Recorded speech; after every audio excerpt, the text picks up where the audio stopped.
How many of you have either read The Hobbit or seen the films? Oh, I don't know. The Hobbit came out quite a while ago.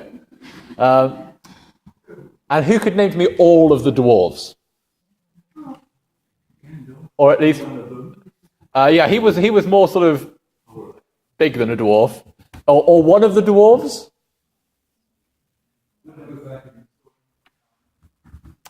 Bilbo Baggins was more of a hobbit, Bob. But I can hear some good ones coming out from back there.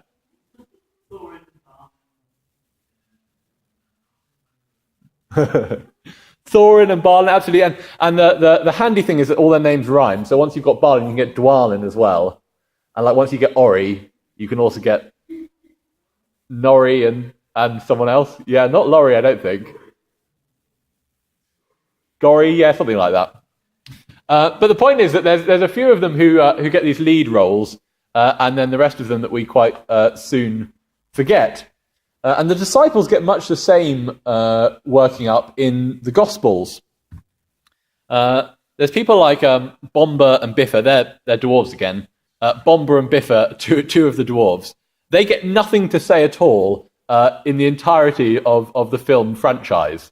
They just get actions to take. They get no speaking lines. And a surprising number of the disciples get no speaking lines in the Gospels as well. Thomas, who we celebrate today, he gets nothing at all to say in any of the synoptic Gospels, in Matthew, Mark, and Luke. And it's only in John's Gospel that he gets the place that we see today. He gets 3 vignettes, actually, 3 little lines to speak. The most important and the most memorable of which, no doubt, is the one that we heard just now. And I suppose he's probably quite pleased to go down in history as having a speaking part, but maybe not the one that he got. It's sort of the world's worst typecasting, isn't it? Forever there and after, he's doubting Thomas from this one line of dialogue that he gets, this one story in what was 3 years of ministry with Jesus and then an important missional career spreading the gospel around the globe thereafter. And it's not just him either that we should be calling doubting as an adjective. There's Philip who says, "Lord, show us the Father and we shall be satisfied." And Jesus responds, "How long have you been with me, Philip? And you still don't know. How can you say, 'Show us the Father'? If you'd known me, you'd have seen the Father." There's Peter, who couldn't walk on the water. He didn't believe. He doubted. But we don't call him doubting Peter, and we don't call Philip foolish Philip. And then after the resurrection, when Jesus appears to the great crowds, we read, "Some worshipped him, but some doubted." Even after they'd seen, some doubted. Mary is not believed when she comes back from the tomb, having said that she's seen Jesus. In the Gospel of Luke, the women say that they saw angels, that Jesus is alive. But, and I quote, "To the disciples this seemed like idle talk, and they did not believe them." When Jesus appears to the disciples, they thought they were seeing a ghost. Jesus said, "Why are you frightened, and why do doubts arise in your hearts?" And in John's Gospel, Peter and the beloved disciple run to the tomb, and it says that the beloved disciple saw and believed. Do you know, we don't have any reason to believe that any of them believed without seeing. Thomas was really just like the rest of them. They saw, they touched, they believed. But he's the one who's gone down in history as doubting Thomas, and we always assume that that's a pejorative name, that it says that he was weak or that he was somehow a failure. But I put it to you that there's nothing wrong with wanting to understand. There's nothing wrong with having a questioning mind. In fact, I'm quite pleased about doubt. I'm pleased about doubt because doubt makes us the people that we are today. Every opinion that we've ever changed, every belief that we've ever rejected, we've done so because at first we took this bold and amazing step out into the terrifying unknown, thinking, well, maybe I was wrong about that I've previously held to be true. And gosh, I'm so thankful that I'm not the same person I was 2 years ago or 5 years ago or 15. And as long as we accept the premise that we haven't got everything right, and I hope that you're willing to accept that one about yourself, and as long as we accept that we could do with changing some things about the way that we live, and again, I hope you accept that one too, then we have to cast doubt on some of the ways that we live and some of the things that we do. That doubt is what enables us to change and to learn and to grow. You'll know that the church has not always been a terribly welcoming place for those who've had doubts and those who've wanted to ask questions. And I grew up part of a church where questioning was not encouraged and where you were either in agreement with the church line or you were excluded. And it didn't lead to a healthy church. It did lead to a large church. There's something very attractive about things being black and white, being very clear on what you have to sign up to be a part of it and who's not allowed in. But it led to a hard church and a fragile one. It was like a piece of glass, that church. It was completely rigid and formulaic. It looked the same across the whole thing. And it led to that kind of faith and to those kind of believers too. It encouraged a rigid faith within strict parameters, but a fragile one.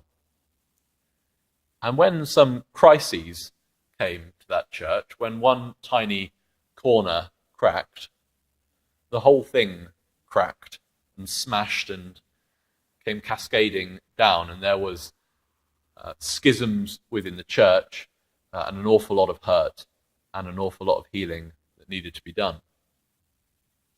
And I've seen the same thing in individuals' faith as well. When I first got to university with the other people that I was studying theology with, and we first began to engage in things like textual criticism, we started thinking, well, who's the author of this text? And when was it written? And for what purpose did they write this text?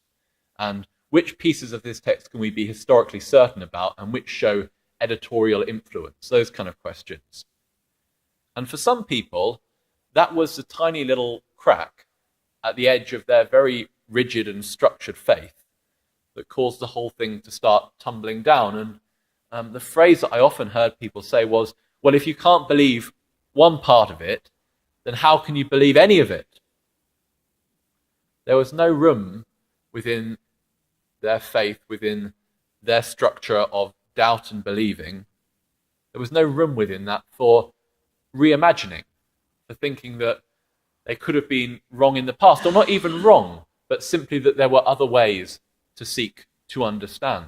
There was no room for growth, for change. We don't want a fragile and a rigid faith like that pane of glass, but rather something robust and malleable, like a piece of clay maybe. I kind of knew what I wanted to say, but I ran out of appropriate analogies.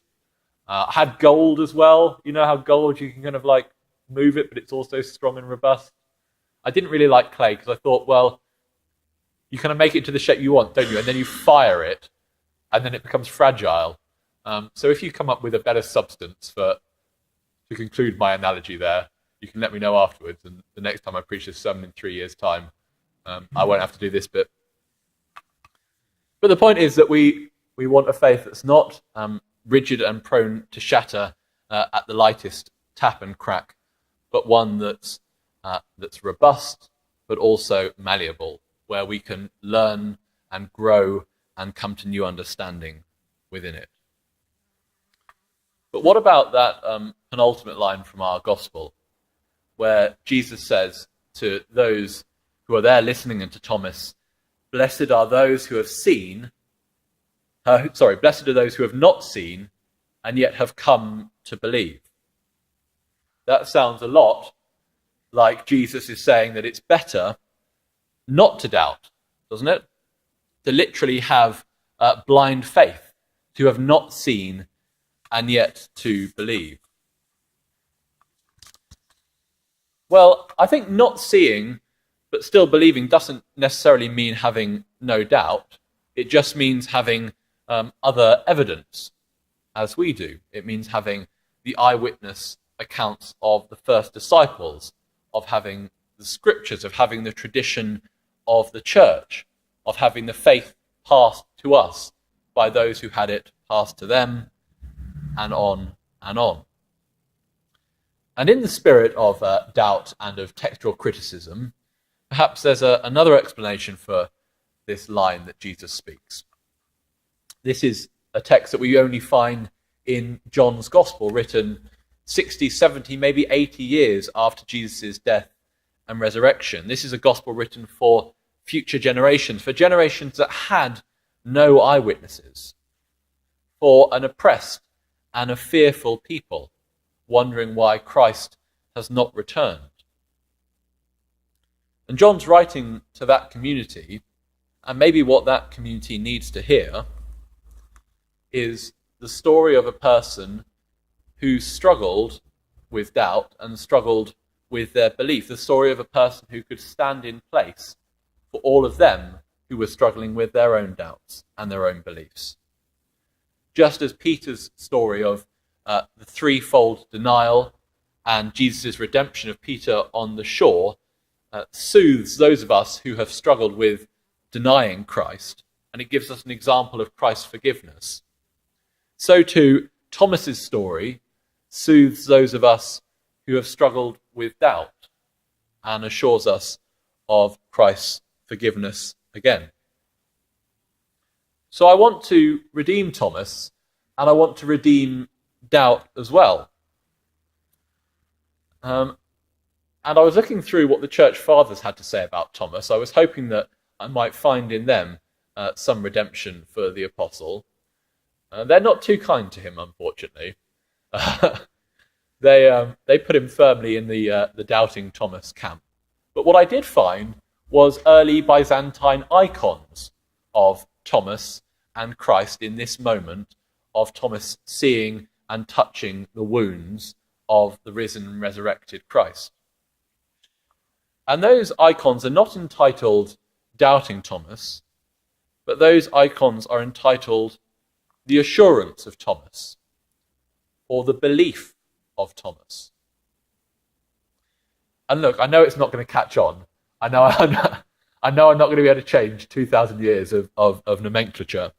But maybe the next time that Doubting Thomas pops up in your scriptural reading or in conversation or whatever in your mind, you might just think, at least for some of those people, Doubting Thomas was actually Assured Thomas, or Believing Thomas. And I want to redeem doubt. I want us to be Christians, not because we've never thought about it or we've just swallowed it wholesale, but precisely because we have examined and we have questioned the claims of Christ, the scriptures, the church, and we have come to the rational and the reasonable position where we, like Thomas, on his seeing Christ and his wounds, can make that great declaration: Jesus, you are my Lord and my God. Amen.